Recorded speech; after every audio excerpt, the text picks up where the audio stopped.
Good everybody, welcome to today's video. Today's video is going to be a short video. Just a bunch of random clips I put together during the cold spell we had. It was like minus 30 outside. Is that my 2014 Jeep has a lot of canbus electronics, and these types of vehicles, when the batteries get low, even though it still has enough power to crank it over, you're faced with all sorts of electrical gremlins. I had issues ranging from the stereo not powering off, no sound in the stereo, temperature gauge not working, all due to low voltage in the battery.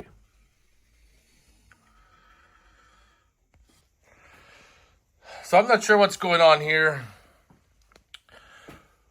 If the Genesis off-road that I got is no longer working, because it's supposed to isolate the batteries. The drops below 12.7 volts, but both of them are 12 volts. The weird thing is both batteries are testing right, and it doesn't matter if I put a battery on the charger or not. I can't get up to that voltage. So either the batteries are faulty, even though I got a new one, or the Genesis off-road's faulty. So I did pick up 2 new batteries, so I'll go ahead and swap them out. So I got both batteries on a charger. This one here, I used my tester. Came back bad. So I got this one on a charge too, but they work if it's warm out, but in these sub-cold temperatures, batteries just go flat in a matter of a couple hours.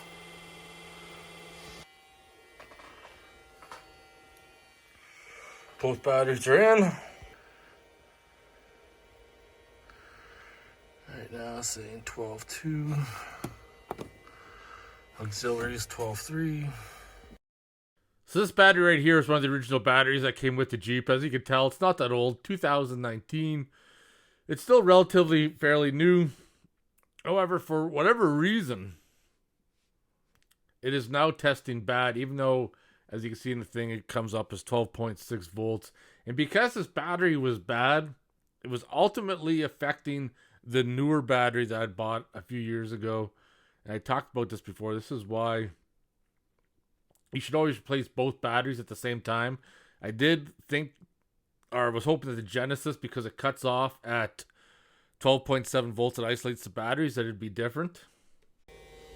Replace, even though it reads 12.58.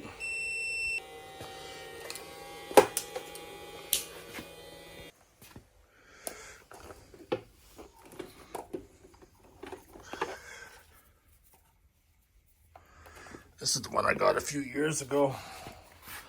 It was taking a high amp charge, 12.5.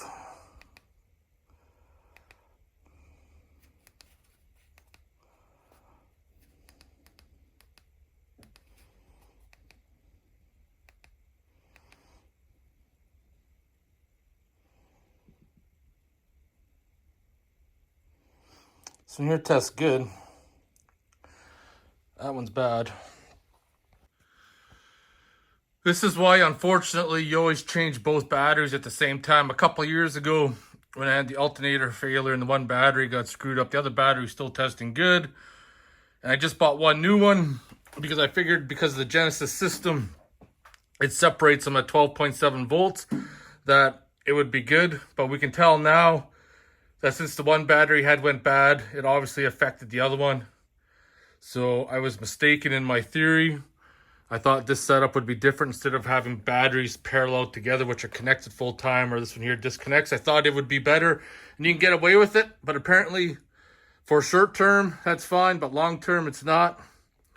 I wouldn't call it an expensive lesson learned. The other battery's still good. The other one's dead, but I mean, just got 2 new fresh ones. I'm going to take this for a rip now and then let it sit outside for the cold starting test. One thing, too, low voltage will give you all kinds of electrical gremlins, as you guys seen in the past video. Had the stereo no volume, wouldn't turn off. The coolant temperature sensor. Hoping new batteries will cure some of those electrical gremlins. I have battery that's good. Gonna do a battery repair for the next few hours and do a slow charge. See what happens.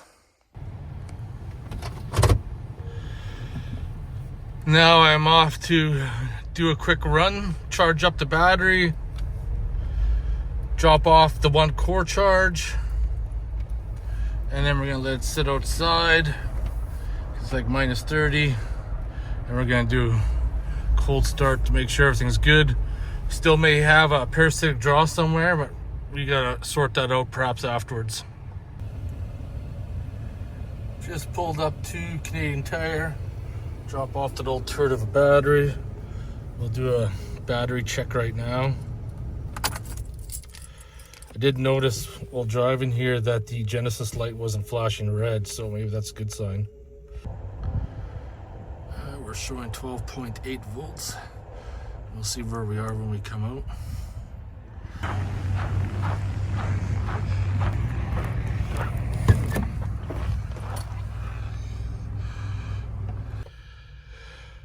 So far we're looking good. After any length of time I'd come out and I'd be at like 11.8 volts.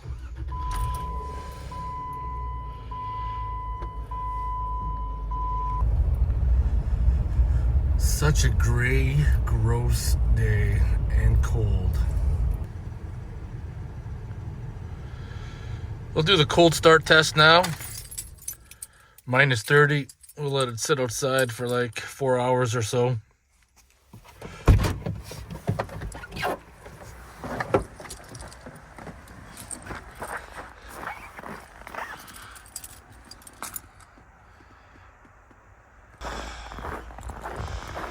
All right.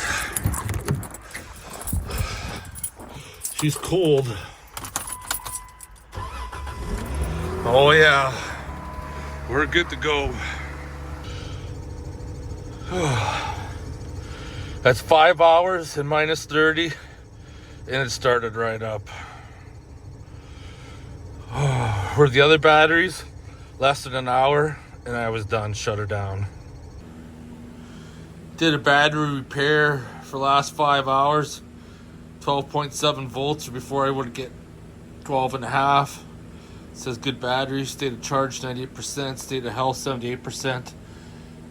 Recovered this battery. Now I don't have to worry about my vehicle not starting now when I'm at work.